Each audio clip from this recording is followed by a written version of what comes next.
Hey you geeks! These latest chapters made me realize that, from a certain perspective, shard plate is a full metal jacket, though Tanavastium could be said to be slightly less depressing.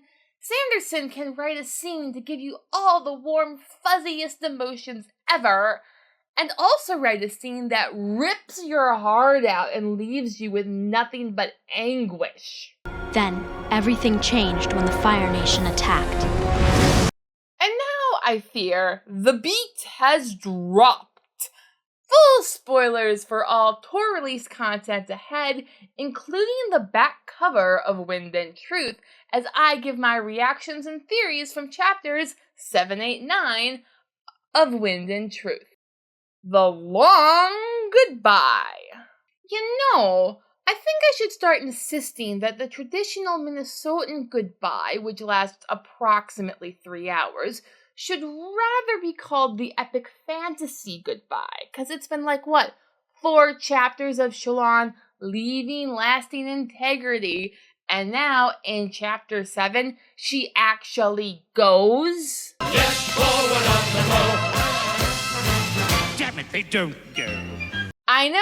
I know. This has nothing on Ibudar, and Sanderson is giving us important character moments like making Ishna and Vatha sort of a thing now, so that's fun, as well as giving Kalak a final protestation, I do believe. If I am to give you parting wisdom, the Herald said, it is this: just because something is fleeting, do not imagine it to be unimportant. He hesitated, then continued. And likewise, just because something is eternal, do not assume it to be relevant. I could almost believe that Kalak isn't himself going to be relevant for the rest of this book, but not series. Vasher himself was just a fun cameo until suddenly he was super relevant for Rhythm of War, though we didn't know it at the time. Also, this is epic fantasy. Nothing is irrelevant. Since Book 1, Sanderson has been basically lampshading the idea that there were more shard blades in existence at the time of the Recreants than present day. But those missing blades seemed merely trivial in light of it all, and yet now those blades are up, walking around, staging protests, and getting chapter titles. Not to mention are now called Lost Blades, which sounds 100% more Neverland-ish to me. Lost things. Lost things. Aye, stuff gets lost and whooshes up on Neverland from time to time. Adolin's suggestion that Navani can make a Fabriel to find them is so cute. But I wonder, now that it's been also established that the Radiant bond forms quicker because David's got a spren now, can I note how horribly unfair it is that these newer spren make the transition so quickly? I was essentially a drooling idiot for years, Syl said. The bonds form faster, Leighton said, because the way was paved by a brilliant, very brave spren pioneer. I wonder, will Ba Ada Mishram's eventual return to the spirit web of Roshar not only release the radiant spren from their corpse-like forms as shard blades, but also allow them to re-enter the physical realm of Roshar in a veritable downpour ready to make radiant? It's raining men.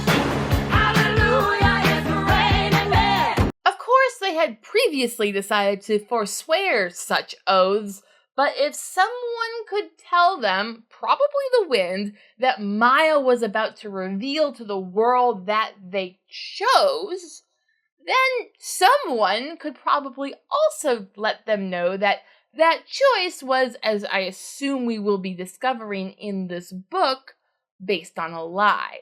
The Northern Lights. And now for something very nerdy, compass compasses work in Shadesmar.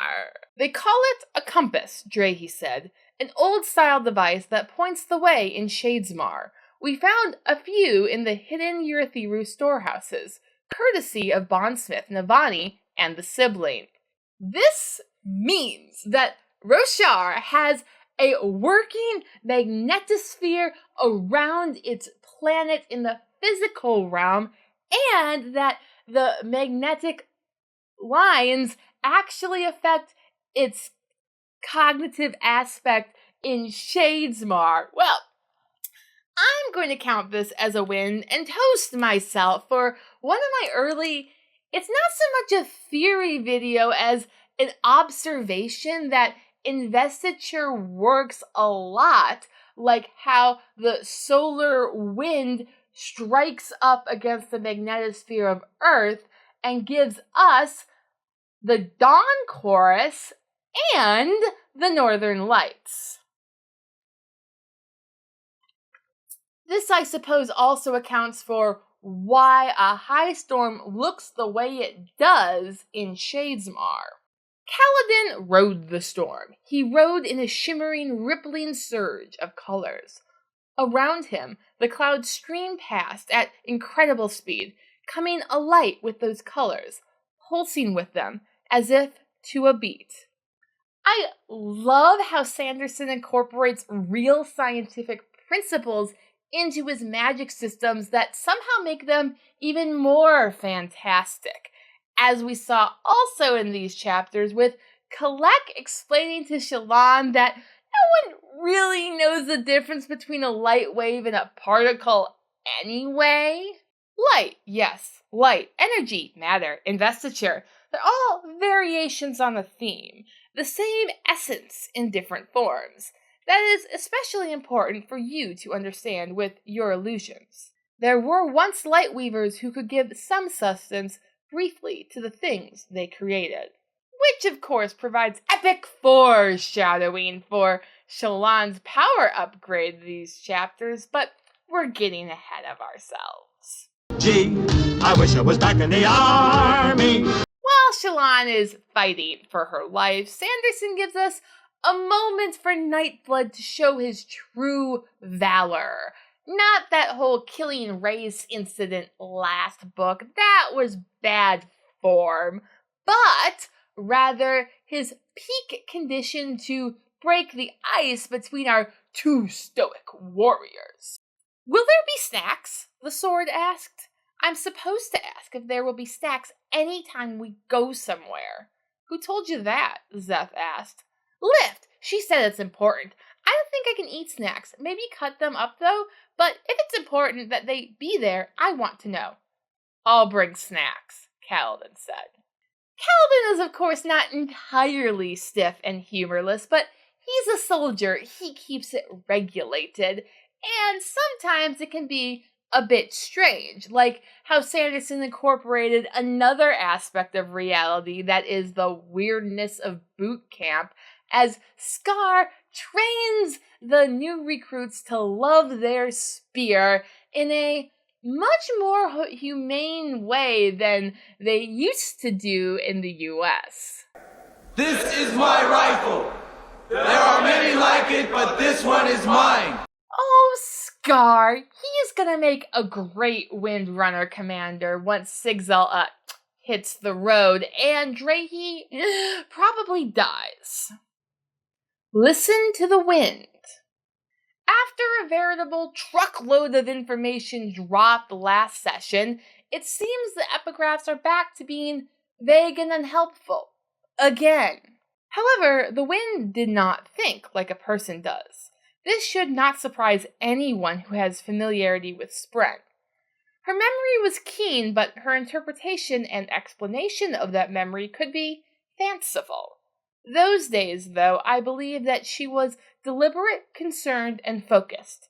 She did not see the future, but she somehow knew it anyway. That's just maddeningly unhelpful. And yet, I can't help but think of the stranger, or the Coppermind calls prophet, who inspired Noadon to take his memorable journey to Urithiru. You must find the most important words a man can say. Those words came to me from one who claimed to have seen the future. How is this possible? I asked in return. Have you been touched by the void? The reply was laughter. No, sweet king, the past is the future. As each man has lived, so must you. Given how important this phrase has been to Noadon and to Dalinar and, crucially, to the fandom itself, I now highly suspect that Noadon himself spoke to the wind before setting out on a journey to reclaim his kingship at Urithiru, which might just be very convoluted foreshadowing for Kaladin's future himself. Is Noadon's past Kaladin's future? After all, they do share a crucial moment, apparently, of listening to the wind. I'll agree, the first key moment came when Kaladin Stormblessed listened. Though not an edged answer, he did a fine impression of their oaths. One of you amazing viewers out there commented last video that you theorized that Kaladin and Shallan would end up fighting over the crown of Urithiru, and that comment pricked my curiosity in a way I don't think you intended. So, after a lot of thought, I've landed on, I don't think that's the kind of story Sanderson wants to tell. He ain't Martin. He finishes his books, and he gives his protagonist more interesting, I think, antagonists than each other. Besides, kings and queens of Narnia need not be married to share a throne. They can be siblings, or in Sanderson's case, extended siblings of a rather adoptive and expansive family. However, I'm not going to take this metaphor too far lest we line up the traitor formerly known as Moash for a throne. Sanderson does not do direct allegory, but he does do variations on a theme.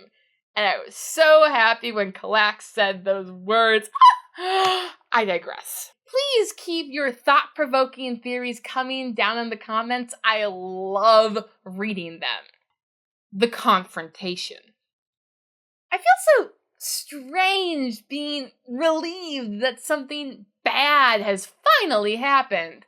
Sanderson's stories are supposed to begin with a character living in hell, and the story is their journey out of there. So any deviation from this form makes me nervous. Shallan, however, is not aware of what genre and what author she is living under, and therefore makes fun of Adolin for bringing his swords. So what do you need besides a miracle? Guns.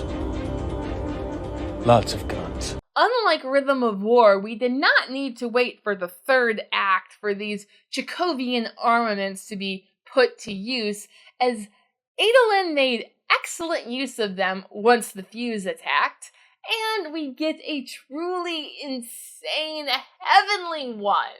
My brothers and sisters are mad from so long with life, but I am sane because I bathe in the blood of radiance, which renews me. I hope Sanderson had as much fun writing that line as I did reading it. Shallan, however, ain't having fun. She's not even there for a quip. Rather, she says something like her entire next ideal as a new truth. I'm afraid, Shallan said. Afraid of everything. Terrified. Of the world. Of what might happen to my family. Most of all, of myself. I always have been. I'm not actually sure what number truth this is for Shallan. People counting say the numbers don't add up, and I believe them, but I feel like this is analogous to a fourth ideal, as she is now able to summon an illusion with substance. Although her eyes glowing in the cognitive realm is pretty neat, I hope that when she arrives in Aesir, she is able to bond with new creation Spren to make her a new Garnet shard plate or full radiant jacket, as I am now calling it sometimes. But first, we have to get there, and I don't think everyone is gonna make it. I was so nervous that I double-checked the back cover blurb to confirm that Adolin has a plot happening in Aesir. Besides, Maya is too much character potential to just let her newly bonded whatever die in the beads. So that means Drahe is up to prove the situation is serious. After all, he doesn't have a last name. Because my character isn't important enough for a last name.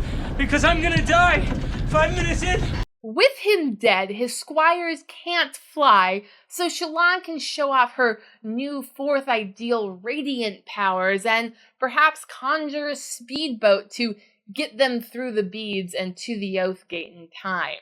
Once there, she and Adolin, it seems, will have a chance to reconnect with Kaladin one last time before their paths diverge, probably forever, at least if Wit is right.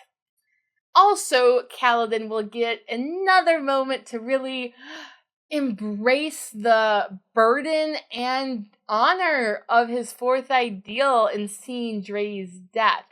And this has kind of already been foreshadowed in Chapter 2.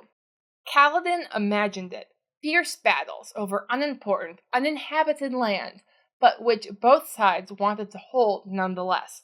His heart bled for the soldiers who would die in the 9 days before it all would end.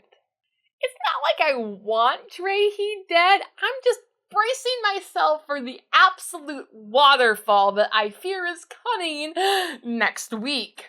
But before then, let me know your thoughts down in the comments. Who will live? Who will die? Who will tell the story?